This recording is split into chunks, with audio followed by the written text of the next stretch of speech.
मियाँ साहब क्योंकि रिकॉर्डिंग नहीं करवा सके, लेकिन तस्वीरें देखेंगे तो मैं कंफर्टेबल बैठा हूँ।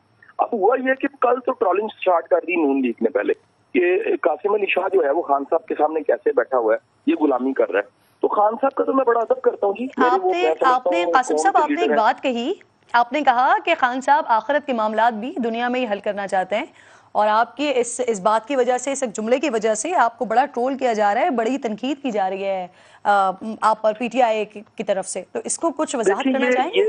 ये देखिए, मेरा यकीन और ईमान है कि खान साहब नहीं कर रहे। ये खान साहब के करीब मेरी जो ऑब्जर्वेशन है, देखें किरण, मैं इदारों में इतनी जगहों पे पढ़ाता रहा हूँ, कॉर्पोरेट के मेरे पास हंड्रेड्स ऑफ क्लाइंट्स रहे हैं, मेरे पास कह लीजिए इतने पाकिस्तान के इदारों में पढ़ाने का मुझे मौका मिला। 24 साल मेरी जिंदगी के गुजर गए हैं। मेरी एक राय पे एतबार किया जाता है। मेरी यकीन ऑब्जर्वेशन है, मैं 3 लोगों को जाके मिला हूँ, पाकिस्तान के 3 ताकतवर लोगों को। मेरी ऑब्जर्वेशन है, खान साहब के करीबी लोग जो है ना, वो ठीक नहीं है। वो खान साहब को हाईजैक कर देते हैं, और ये सारी जो ट्रोलिंग हो रही है, ये खान साहब नहीं करवा रहे। खान साहब के करीबी लोग, जो इनसिक्योर लोग हैं, जो नहीं चाहते खान साहब के करीब कोई काबिल बंदा आए, और एक मखसूस टोला है, मखसूस तबका है।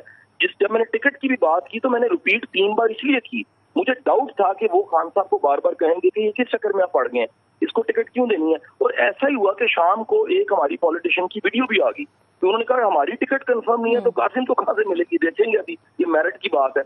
तो गुजारिश ये कि ये मैंने साबित सिर्फ करने की कोशिश की कि आम टीचर, एक आम पढ़ाने वाला, एक किताब लिखने वाला, एक अखबारों में लिखने वाला, वो भी टिकट मांग सकता है। आपने पहले वो